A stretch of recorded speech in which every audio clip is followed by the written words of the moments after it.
एक समय में देवपुर नामक एक सुंदर गांव था। उस गांव में अनसुया नामक एक औरत एक छोटे घर में रहती थी। उसका माधव कृष्णा और मनवित कृष्णा नामक 2 बेटे भी थे। वो दोनों बेटे अपनी माँ की बात हमेशा मानते थे। एक दिन अनसुया उसके घर के बाहर बर्तन साफ कर रही थी।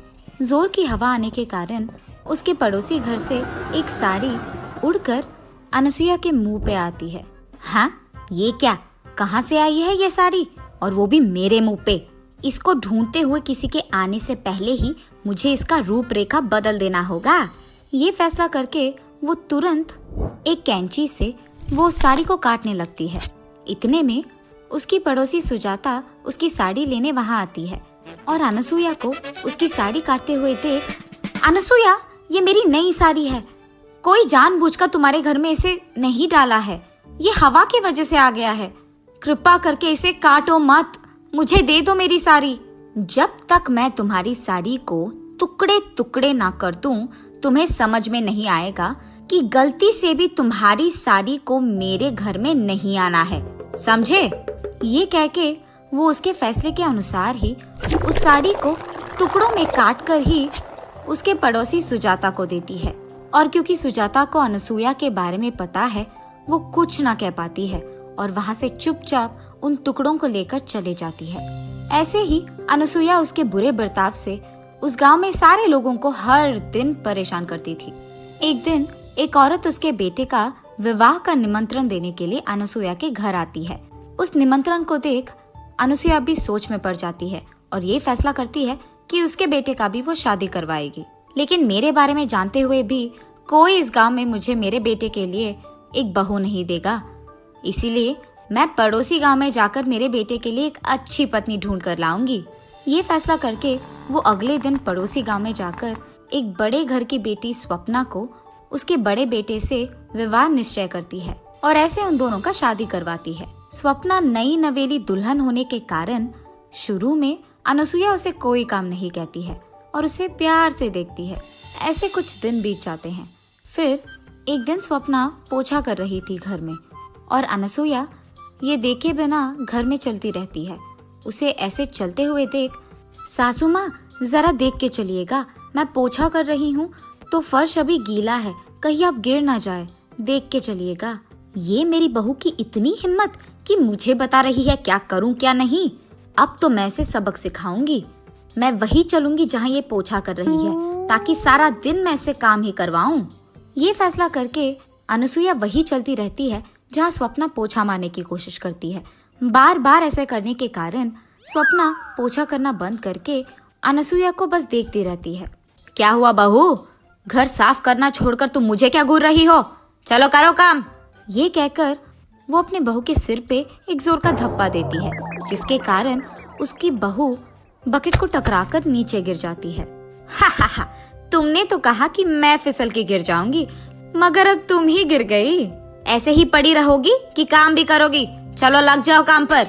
ये कहकर वो हंसते हुए उसके कमरे में चले जाती है। चलो ये तो देखते हैं कि मेरे बहू ने घर साफ किया कि नहीं। बाहर जाकर देखने पर उसकी बहू वहाँ नहीं रहती है। ढूंढने पर उसकी बहू उसके कमरे में सोते हुए दिखती है। तब अनसुया वहाँ जाकर उसके कंबल को जोर से खींचती है, जिसके कारण उसकी बहू स्वप्ना नीचे गिर जाती है। हाँ, क्या हुआ सासू माँ? मैं सो रही थी और आपने मुझे नीचे गिरा दिया। तुम सो कैसे रही हो? तुमने क्या सोचा घर का काम हो गया? खाना कौन पकाएगा?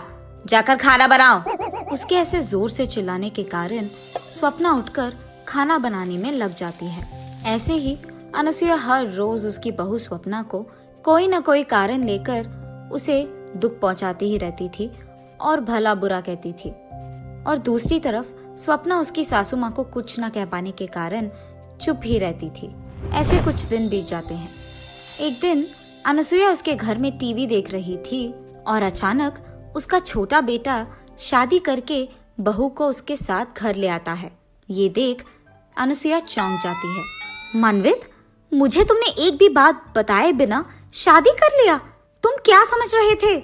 माँ, आप मेरा यकीन कीजिए, अगर आपको पता चला कि मैंने ये शादी क्यों किया तो आप बहुत खुश होंगी। पहले हमें अंदर तो आने दो। उसके बेटे के ऐसे कहने के कारण वो उन दोनों को अंदर बुलाती है, लेकिन किसी से कुछ भी बात नहीं करती है और सिर्फ उसके कमरे में जाकर बैठ जाती है। ये सब देख मनवित उसके माँ के पास जाकर ऐसे कहता है, माँ, मेरी पत्नी प्रिया बहुत ही अमीर है, इसीलिए मैंने आपसे पूछे बिना शादी कर लिया। उसके माँ बाप के बाद वो सारा जायदाद हमारा ही होगा। क्या? मेरी बहू अमीर है?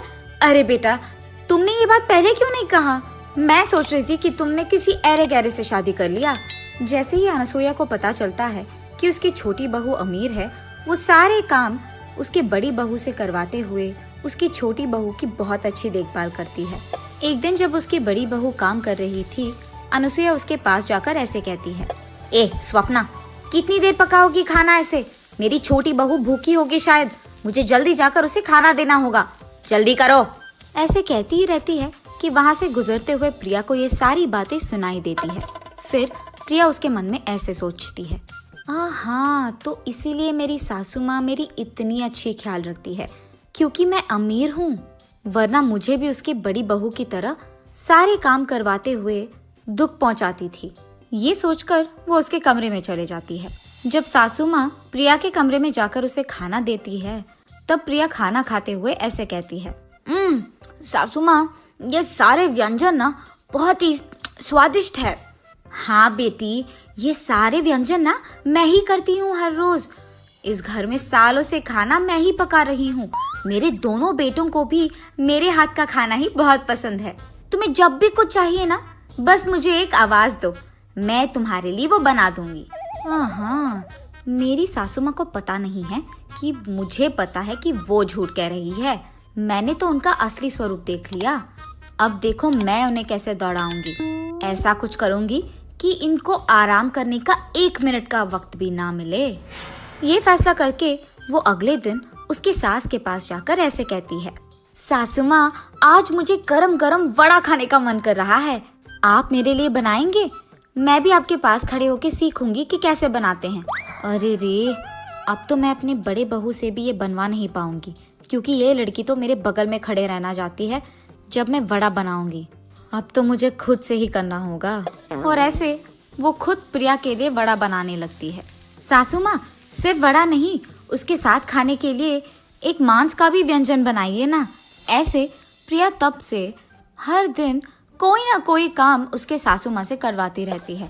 ऐसे ही एक दिन प्रिया उसके सासू माँ से पकौड़ी बनवाती है और अनसुईया उसके बहू के लिए पकौड़ी बनाते हुए उससे ऐसे कहती, बेटी, तुम्हारा पति ना इसी गांव में कोई अच्छा व्यापार करना चाहता है, इसीलिए तुम एक काम करो, अपने घर जाके कुछ निवेश के पैसे लेके आना बेटा, तभी तुम्हारा पति कुछ कर पाएगा।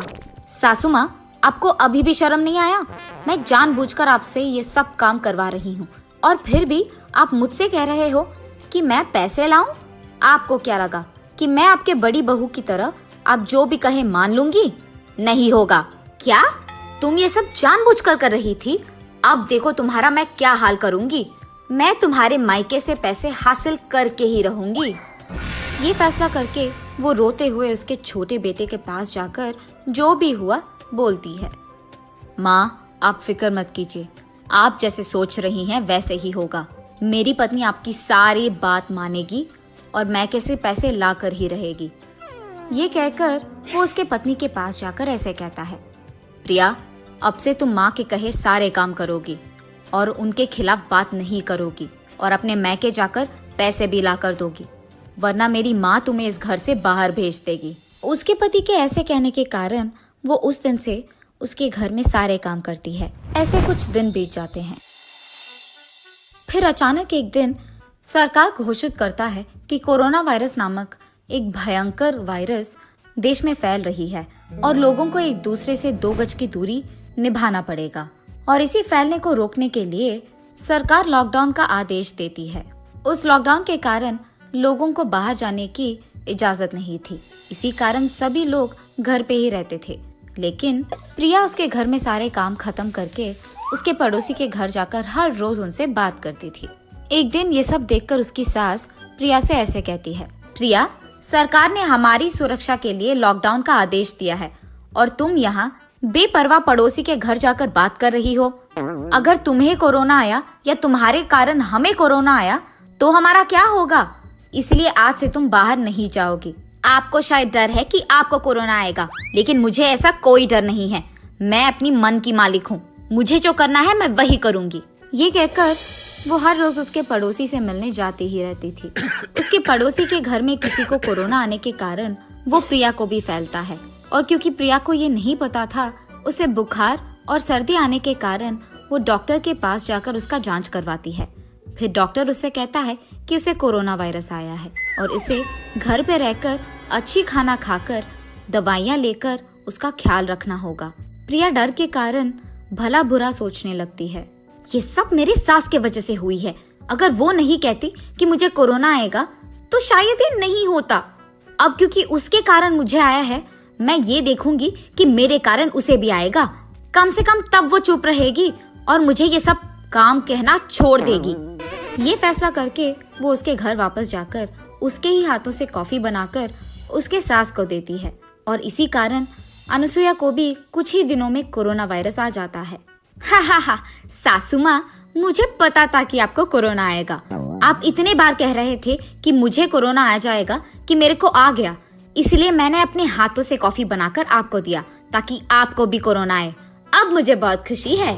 क्या? मैंने तो तुम्हारे भले के लिए कहा था कि तुम्हें कोरोना आएगा, लेकिन तुम इस हद तक गिर गई कि तुमने मुझे कोरोना जानबूझकर दिया। तुम कैसी औरत हो?